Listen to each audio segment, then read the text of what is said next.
Welcome to Shukla study point. आप सभी का स्वागत है आपके अपने YouTube channel Shukla study point में। मैं शिवम शुक्ला आप सभी दोस्तों का हार्दिक स्वागत करता हूं। आप लोगों के लगातार कमेंट आ रहे थे कि सर जी एंसेंट हिस्ट्री का भी सिलेबस डिस्कस कर दीजिए, जिस प्रकार से आपने sociology, political science, education in सभी का डिस्कस किया है। आपको बता दूं, इससे पहले BA third year fifth semester के सिलेबस को लगातार मैं आप लोगों के कमेंट के अकॉर्डिंग डिस्कस कर रहा हूं। आप लोग लगातार कमेंट कर रहे थे कि सर जी सिलेबस बता दीजिए, फिफ्थ सेमेस्टर का क्या पढ़ना है, कैसे पढ़ना है, ठीक है, सारी चीज़ें उनके बारे में। तो हिंदी और अंग्रेजी दोनों भाषाओं में आपको मैं बताने का प्रयास करता हूं। यहाँ पर अंग्रेजी में आपका लिखा हुआ है और हिंदी में मैं इसको आपको समझाने का प्रयास करूँगा और बहुत ही सरल से सरल भाषा में आपको बताने का प्रयास करता हूँ कि आखिरकार आपको पढ़ना क्या क्या है, ठीक है। और आप नोट डाउन भी कर सकते हैं उन चीज़ों को जो मैं हिंदी में बताता हूँ, ठीक है। तो आज के वीडियो के माध्यम से हम लोग ancient Indian history, archaeology and culture के बारे में चर्चा करेंगे। यानी भारतीय प्राचीन इतिहास जो है, यानी प्राचीन भारतीय इतिहास के बारे में। और आर्कियोलॉजी मतलब होता है पुरातत्व और कल्चर माने होता है संस्कृति। तो जब आप एंसेंट हिस्ट्री पढ़ते हैं तो आपको आर्कियोलॉजी एंड कल्चर ऑलरेडी पढ़ना होता है उसके अंतर्गत, ठीक है, ये बात ध्यान रखिएगा। और एक विषय है केवल हिस्ट्री। तो केवल हिस्ट्री अगर आप पढ़ते हैं तो उसको जो पहले मध्यकालीन इतिहास आप पढ़ते थे उसी प्रकार से अब केवल हिस्ट्री नई शिक्षा नीति के अकॉर्डिंग आपको पढ़ना पड़ता है। हिस्ट्री और एंशिएंट हिस्ट्री, दो हिस्ट्री आपको पढ़नी पड़ती है बीए में। तो अगर आपने एंशिएंट हिस्ट्री ली हुई है तो आपको ये पढ़ना पड़ेगा। अगर आपका केवल हिस्ट्री है, मतलब केवल इतिहास है, तो आपके लिए जो दूसरा सिलेबस मैं दूंगा वो होगा। तो हर एक पेपर में आपको बता दूं कि मतलब हर एक सब्जेक्ट के 2 पेपर होने वाले हैं इस बार, ठीक है। और एक प्रोजेक्ट आपको बनाना पड़ेगा, उसके लिए भी आपको 3 क्रेडिट मिलेंगे कॉलेज की तरफ से। तो कुल मिलाकर के ancient Indian history, archaeology and culture में आपको पढ़ना है पेपर 1 के अंतर्गत। ये पेपर 1 है, ठीक है। पेपर 1 के अंतर्गत आपको पढ़ना है state, economy and society of ancient India. मतलब स्टेट माने राज्य, इकोनॉमी माने अर्थव्यवस्था, सोसाइटी माने समाज। तो स्टेट यानी राज्य, इकोनॉमी यानी अर्थव्यवस्था, सोसाइटी मतलब समाज, और आप एंशिएंट इंडिया मतलब प्राचीन भारत के जो राज्य हैं उनके बारे में। प्राचीन भारत के राज्य कैसे थे, या प्राचीन भारत में राज्य, अर्थव्यवस्था और समाज। तो प्राचीन भारत में राज्य व्यवस्था कैसी थी, या खास करके राज्य की उत्पत्ति कैसे हुई है, या राज्य क्या हुआ करते थे, समाज किसे कहते हैं, समाज क्या था प्राचीन भारतीय जो प्राचीन भारत रहा उसमें समाज का क्या स्वरूप रहा, राज्य का क्या स्वरूप रहा, और अर्थव्यवस्था कैसी रही है, इन सभी के बारे में हम लोगों को जानना है इस पेपर के अंतर्गत। ये हो गया पेपर 1। और पेपर 2 के बारे में आपको अगर बताऊँ तो पेपर 2 में आपको क्या पढ़ना है भाई। पेपर 2 में आपको पढ़ना सेमेस्टर 5 में, आप यहाँ पर देख सकते हैं, archaeology, epigraphy, palaeography and numismatics in India. Numismatics का मतलब होता है मुद्रा शास्त्र। भारत में मुद्रा शास्त्र, ये आपके पेपर का क्या नाम है, पुरातत्व। यानी आर्कियोलॉजी माने पुरातत्व, एपिग्राफी माने होता है पूरा लेख, यानी जो एक प्रकार से पूरा लेख मतलब समझ रहे हैं आप, जो पूरा लेख में एक विज्ञान होता है पूरा लेख भी, एपिग्राफी जिसको आप बोलते हैं, ठीक है। और इसी प्रकार से पूरा लेख विद्या होती है, या पूरा लेख को एक प्रकार से, या एपिग्राफी एक विज्ञान है और पूरा लेख जो है एक प्रकार से, या जो पोलियोग्राफी है वो एक प्रकार से एक प्रक्रिया के द्वारा जब हम अभिलेखों का, या पूरा जो प्राचीन अभिलेख हैं, प्राचीन जो चीज़ें हैं उनका अध्ययन करते हैं, उनका पता लगाते हैं, उनको पढ़ते हैं, तो वो कहा जाता है, ठीक है। तो कुल मिलाकर के इसको भी पुरातत्व मतलब पूरा लेख ही कहते हैं, ठीक है। तो पुरातत्व आप यहाँ पर देखिएगा, सबसे पहले आर्कियोलॉजी मतलब पुरातत्व, पुरातत्व पूरा लेख, ठीक है, पूरा लेख विद्या, और भारत में मुद्रा शास्त्र, ये आपके पेपर का नाम है। पेपर 2 के अंतर्गत हम इस सिलेबस के बारे में चर्चा करेंगे। तो आइए हम जानने का प्रयास करते हैं पेपर 1 में आपको कौन कौन सी चीज़ों के बारे में जानना है। यानी कि state, economy and society in मतलब ऑफ एंशिएंट इंडिया। इस पेपर में आपको क्या क्या पढ़ना है, कितने सिलेबस, मतलब सिलेबस में जो 8 इकाइयाँ हैं, प्रत्येक इकाइयों में आपको क्या क्या पढ़ना है उसके बारे में जानने का प्रयास करते हैं। देखिए इकाई नंबर फर्स्ट में आपको क्या पढ़ना है भाई। इकाई फर्स्ट में आप देखिएगा, आपको पढ़ना है varna and caste. Varna and caste. Varna माने होता है वर्ण, वर्ण माने होता है जैसे ब्राह्मण वस्य मुखामा सीधा बाहु राजान्या कृता उरुतदस्य वैश्याः पादाभ्याम शूद्रो अजायतः। ये वैदिक श्लोक है और यहाँ से वर्णों की उत्पत्ति मानी जाती है कि ब्राह्मण के मुखमंडल से, मतलब एक ब्रह्मा है, ब्रह्मा मतलब ब्रह्मा एक या विराट पुरुष जिसको आप कह सकते हैं, उनके मुखमंडल से ब्राह्मणों की, भुजाओं से क्षत्रियों की, और उदर से वैश्य की, और पैर से शूद्र की उत्पत्ति मानी जाती। उदर माने पेट, ठीक है, या जंघा कहीं कहीं पर आपको मिलता है, लेकिन जंघा उचित नहीं, पेट, चूँकि वैश्य लोगों का काम होता है विश्व भरण पोषण जग होई ताकर नाम भरत सम होई। तो मतलब जो पेट पालने का काम करता है, पालनहर्ता है, वो वैश्य है। जो सेवा करता है वो शूद्र है। जो रक्षा करता है वो क्षत्रिय है। जो विद्या अध्ययन करता है और एक प्रकार से ज्ञान देता है वो ब्राह्मण है।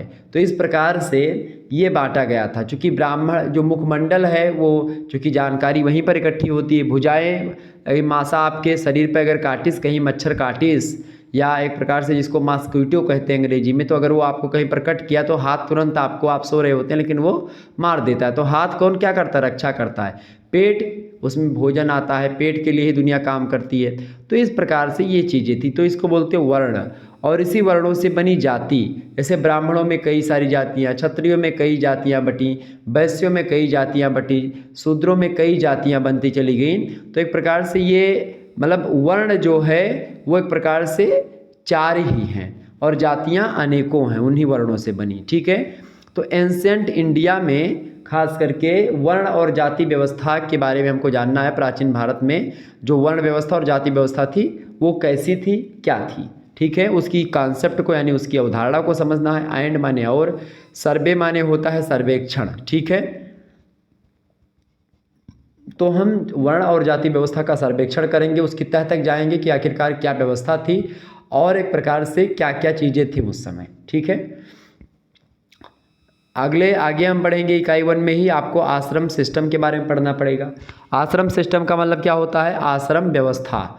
आश्रम व्यवस्था में 4 आश्रम है, आपको पता होगा। एक आश्रम है, सबसे पहला आश्रम है ब्रह्मचर्य आश्रम, 25 साल तक। फिर 25 साल से लेकर के 50 साल तक जो आश्रम आता है उसको बोलते हैं गृहस्थ आश्रम।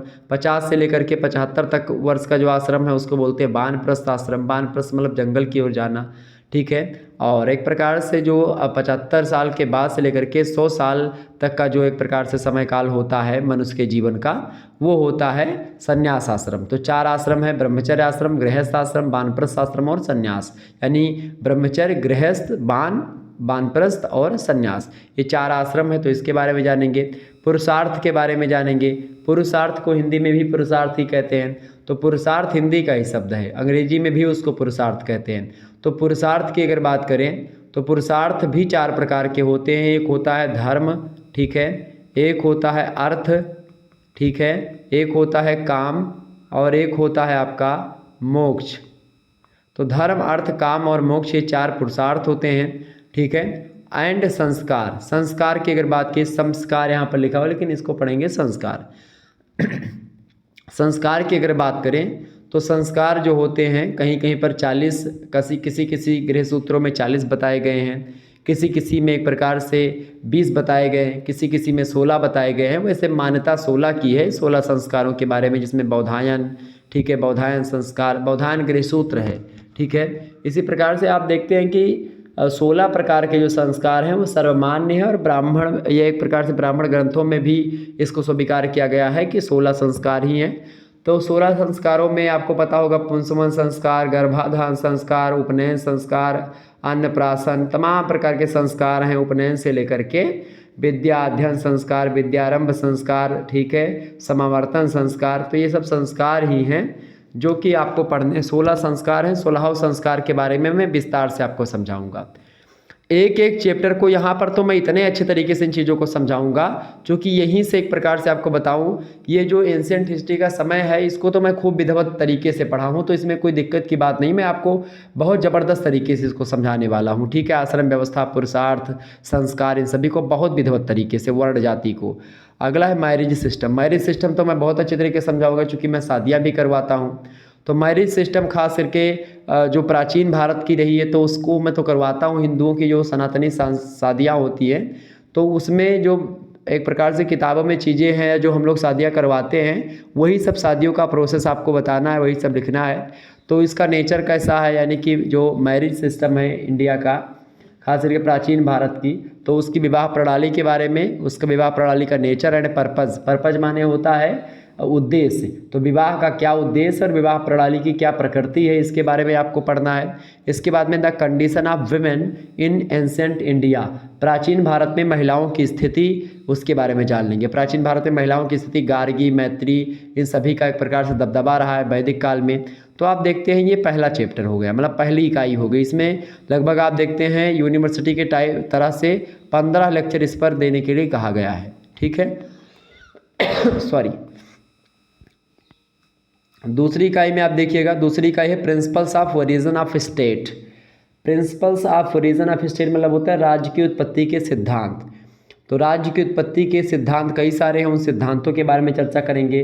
राज्य की उत्पत्ति के सिद्धांतों में जैसे कि दैवीय उत्पत्ति का सिद्धांत, जैसे कि आप देखते हैं सामाजिक समझौते का सिद्धांत, या फिर कुछ और पाश्चात्य मत हैं, कुछ विदेशी, मतलब कुछ विदेशी या पाश्चात्य मत है, कुछ भारतीय मत है, तो उन सभी के बारे में जानेंगे। इसके अलावा टाइप्स ऑफ स्टेट, राज्य के प्रकार समझेंगे, राज्य कितने प्रकार का होता है, राज्य कितने अंग होते हैं, राज्य की परिभाषा क्या है, पूरा विस्तार से जानेंगे। इसके अलावा political thought and public welfare of the rural, मतलब जो एक प्रकार से पॉलिटिकल विचार है या राजनीतिक विचार है या जो लोक कल्याण है, एक प्रकार से एक रूरल का एक शासक के रूप में, जो एक शासक का जो वेलफेयर होता है, लोक कल्याणकारी भावना होती है वो, पब्लिक वेलफेयर जो होता है वो, और जो पॉलिटिकल थाट होते हैं राजनीतिक विचार, यानी शासक के राजनीतिक विचार क्या होने चाहिए और उसकी लोक कल्याणकारी भावना, इन सभी के बारे में जानने का प्रयास करेंगे। इकाई 3 के अंतर्गत जैसे ही आप प्रवेश करते हैं, इकाई 3 में आपको क्या पढ़ना है, सप्तांग थ्योरी के बारे में। जो सप्तांग सिद्धांत है राज्य का, चाहे मनु ने दिया हो चाहे कौटिल्य ने दिया हो, दोनों लोगों ने दिया है सप्तांग सिद्धांत राज्य के। इस राज्य के 7 अंग होते हैं और वो 7 अंग राज्य में होने चाहिए, ठीक है। चाहे अमात्य की बात की जाए, राजा की बात की जाए, या मंत्री की बात की जाए, या शिक्षक की बात की जाए, या किसी और की बात की जाए, ठीक है, या मित्र की बात की जाए, तो और भी तमाम सारी चीज़ें बताई गई। इसके बारे में हम चर्चा कर लेंगे विस्तार से, तो आपको चिंता करने की बिल्कुल भी आवश्यकता नहीं। सप्तांग थ्योरी पूरी समझेंगे। इसके अलावा मंडल थ्योरी जो है, यानी मंडल सिद्धांत जो है, उसके बारे में जानेंगे। और मौर्य एडमिनिस्ट्रेशन और गुप्त एडमिनिस्ट्रेशन के बारे में, यानी कि मौर्य प्रशासन और गुप्त प्रशासन।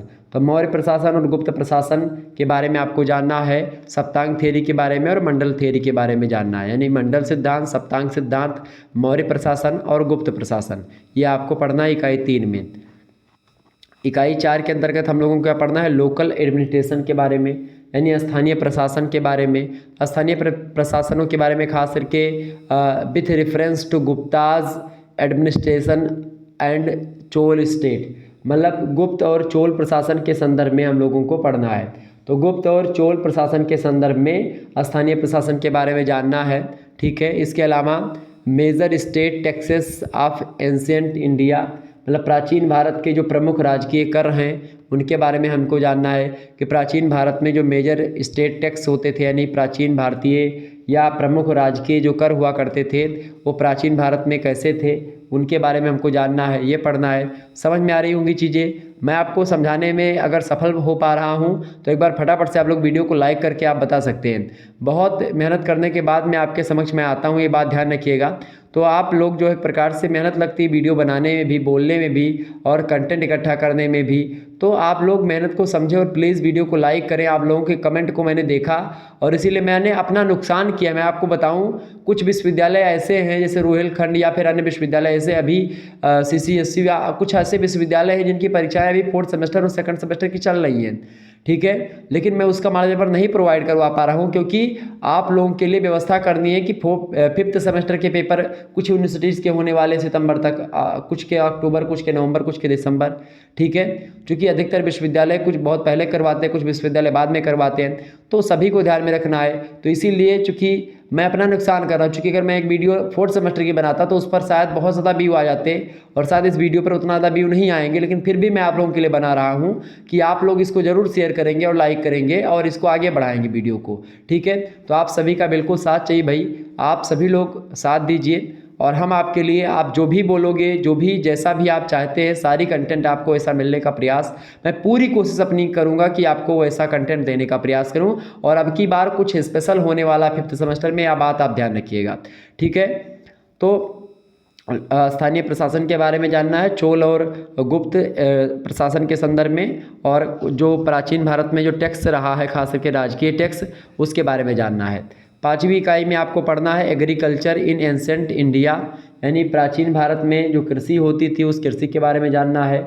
इसके अलावा लैंड मैनेजमेंट एंड ओनरशिप, तो भारत में जो लैंड ओनरशिप है यानी भूमि प्रबंधन जिसको आप बोलते हैं, भूमि का बंटवारा कैसे होता था, भूमि प्रबंधन कैसे था, और भूमि पर स्वामित्व किसका किसका था, किसके पास ज़्यादा खेत थे, किसके पास कम खेत थे, या खेत कैसे बंटते थे, तमाम प्रकार की चीज़ों के बारे में, किस खेतों का मालिक कौन होता था, ये तमाम प्रकार के जो दिमाग में आपके प्रश्न चल रहे हैं सभी का उत्तर आपको मैं जब चैप्टर वाइज वीडियो प्रोवाइड करवाऊंगा तो दूंगा।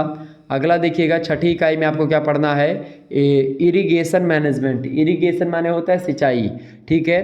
तो इसका मतलब क्या होता है, सिंचाई। इरिगेशन का मतलब क्या होता है, इसका मतलब होता है सिंचाई, और मैनेजमेंट माने होता है प्रबंधन। तो सिंचाई प्रबंधन के बारे में आपको जानना है, सिंचाई मतलब कि प्राचीन भारत में सिंचाई कैसे हुआ करती थी, ठीक है। सातवीं इकाई में हम लोगों को पढ़ना है क्या, गिल्ड ऑर्गेनाइजेशंस के बारे में। गिल्ड ऑर्गेनाइजेशंस का निर्माण कैसे हुआ और वो कार्य कैसे करता है उसके बारे में जानेंगे। फिर विश्व व्यापार के बारे में जानेंगे, ठीक है।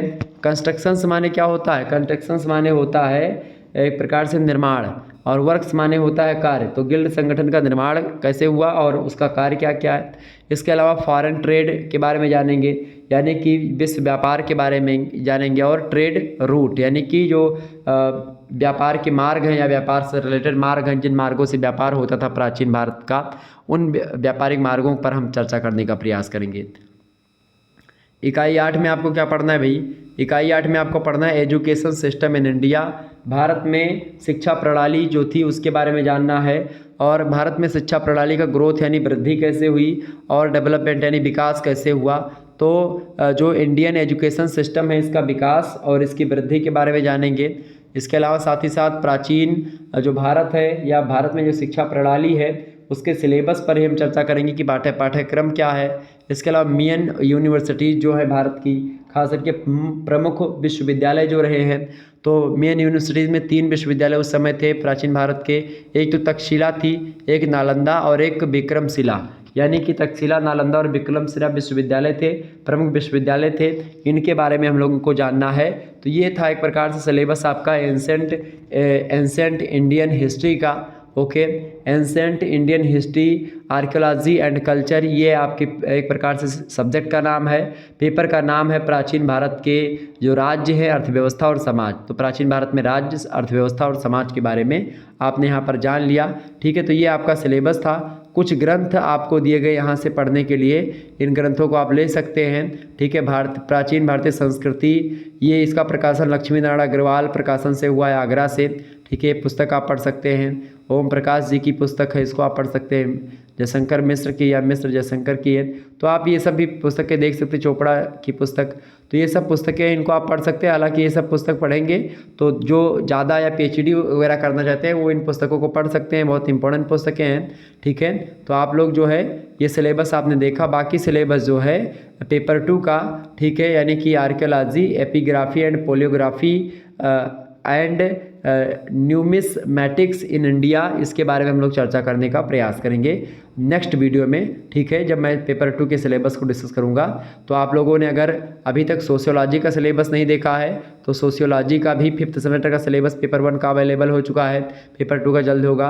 पॉलिटिकल साइंस का अवेलेबल हो चुका है, होम साइंस का अवेलेबल हो चुका है, इसके अलावा संस्कृत का अवेलेबल हो चुका है, हिंदी का अवेलेबल हो चुका है, ठीक है। हिंदी के अलावा इसके अलावा शिक्षा शास्त्र का अवेलेबल हो चुका है, और भी सब्जेक्ट जो थे उनके अवेलेबल हो चुके हैं। इकोनॉमिक्स का और मध्यकालीन इतिहास, इन सभी का बचा हुआ है। साइकोलॉजी का, दर्शन शास्त्र का, इन सभी का मैं जल्द ही देने वाला हूँ, ठीक है। धन्यवाद, मिलते हैं फिर नेक्स्ट वीडियो में, तब तक के लिए जय हिंद जय भारत। आप सभी का बहुत बहुत धन्यवाद हमारे से जुड़ने के लिए। इसी प्रकार से अपना प्यार हमेशा बनाए रखिएगा। Good night, I love you, बहुत बहुत धन्यवाद। एक बार वीडियो को शेयर कर दीजिएगा। तो इसमें भी ये भी एक प्रकार से आप देखिएगा बहुत इंपॉर्टेंट पेपर है आपका, ठीक है, ये देख लीजिएगा, बहुत इंपॉर्टेंट पेपर है। तो ये भी इसके सिलेबस के बारे में हम नेक्स्ट वीडियो में चर्चा करने का प्रयास करेंगे और विस्तार से जानने का प्रयास करेंगे, ठीक है। तो आप लोगों ने जाना कि पेपर 1 के सिलेबस के बारे में, एंसेंट हिस्ट्री के। अच्छा, आपको बता दूं पेपर 1 के बाद में, अच्छा 6th और 5th सेमेस्टर में आपको क्या पढ़ना है उसके बारे में भी मैं आपको बता दूं, ठीक है। जैसे कि आप लोग, बहुत सारे लोग परेशान रहते हैं कि 6th सेमेस्टर में क्या पढ़ना है आपको, देख लीजिए। फिफ्थ सेमेस्टर में मैं आपको थोड़ा गणित समझा दूं। यहाँ पर देखिए 5 सेमेस्टर जो थर्ड ईयर का है उसमें 3 मुश्किल से आपको 2 पेपर देने होंगे। एक तो पेपर है आपका state economy and society of ancient India, जिसके बारे में आज हमने चर्चा करी, 5 क्रेडिट है। और दूसरा पेपर है आपका archaeology, epigraphy, paleography and numismatics in India, ये भी 5 क्रेडिट का है और थियरी का पेपर है। यानी कि ये दोनों पेपर आपका जहाँ सेंटर जाएगा वहाँ पर आपका पेपर होगा। तो 2 पेपर आपके होंगे, फर्स्ट पेपर ये, सेकंड पेपर ये, ठीक है, ये बात ध्यान रखिएगा एक सब्जेक्ट के। और अगर बात की जाए ये वाला पेपर जो है आपका, ये पेपर है study of coin and script of ancient India, यानी जो सिक्कों का अध्ययन है वो, और जो लिपि हैं खास करके एंशियंट इंडिया की, उन लिपियों के बारे में हमको जानना होगा। ये प्रोजेक्ट आपका होता है, प्रोजेक्ट आपको बनाना होता है इस पर। ये 3 क्रेडिट का है, ठीक है, यहाँ से भी आपको क्रेडिट मिलते हैं, कॉलेज वगैरह के वर्क होते हैं, ये बात ध्यान रखिएगा। तो इसके अलावा जब आप 6 सेमेस्टर में जाओगे, ठीक है, थर्ड ईयर का 6 सेमेस्टर जो होगा उसमें भी आपको 2 पेपर देने होंगे। पहला पेपर उसमें आपको पढ़ना है रिलीजन एंड फिलोसॉफी, यानी धर्म, और एक प्रकार से धर्म के बाद में क्या होता है, फिलोसॉफी को क्या बोलते हैं, दर्शन। धर्म और दर्शन के बारे में आपको जानना है, 5 क्रेडिट का है। इसके अलावा आर्ट एंड आर्किटेक्चर, यानी कला और वास्तुकला, ठीक है, और आर्किटेक्चर को पुरातत्व भी आप कह सकते हैं, तो वो सब पढ़ना है आपको, ठीक है, ये भी 5 क्रेडिट का है। और इसके अलावा प्रोजेक्ट आपको जो तैयार करना होता है वो तैयार करना होगा 6 सेमेस्टर में, study of local cultural archaeological sites and museum visit, जो यानी कि जहाँ पर म्यूज़ियम है वहाँ पर आपको जाना, यात्रा करना, कहीं पर आप जाएं म्यूज़ियम घूमने और उसके बारे में बताएं। आप कभी खाली होंगे तो आप लोग BHU चले जाइएगा घूमने, और BHU में बनारस हिंदू यूनिवर्सिटी का जो म्यूज़ियम है भारत कला भवन में, वहाँ पर आप जाइएगा घूमने। 20 रुपये शायद लगते होंगे बाहरी लोगों के लिए, छात्रों के लिए तो फ्री हैं वहाँ के। तो आप जाओगे तो आपको घुमाएंगे, वहाँ पर बैग फ़ोन सब जमा हो जाएगा। लेकिन अब आप जब अंदर जाओगे तो बहुत सारी लिपियाँ और जो हस्तलिपियाँ हैं, पांडुलिपियाँ हैं, मूर्तियाँ पुरानी जो आर्कियोलॉजी आर्किटेक्चर की हैं, तमाम प्रकार की आपको पुरातत्व अवशेष वहाँ पर, मतलब बहुत सारी चीज़ें सुरक्षित आपको मिलेंगी, ठीक है। तो इस प्रकार से आप लोग, ये थोड़ा गणित मैंने आपको बता दिया। जैसा कि आप लोगों ने फर्स्ट सेमेस्टर में क्या पढ़ा था, early civilisation of India and world पढ़ा था आपने, ठीक है। फिर सेकंड सेमेस्टर में आपने पढ़ा political history of India. Third semester में आपने पढ़ा था political history of north India, 647 AD से लेकर के 1200 AD तक के इतिहास के बारे में। और फोर्थ सेमेस्टर में आपने पढ़ा political history of south India, 100 ईस्वी से लेकर के 1300 ईस्वी तक के इतिहास के बारे में। फिर उसके बाद में आपको कोई ये सब नहीं पढ़ना इतिहास वगैरह के बारे में, बस आपको फिर जो खास करके पुरातत्व और संस्कृति है उसी के बारे में आपको कुल मिला करके यहाँ पर जानना है। फिफ्थ और सिक्स्थ सेमेस्टर में निश्चित तौर पर बहुत ज़बरदस्त सिलेबस बनाया गया है नेशनल एजुकेशन पॉलिसी के द्वारा। चलिए फिर मिलते हैं नेक्स्ट वीडियो में पेपर 2 के साथ। धन्यवाद।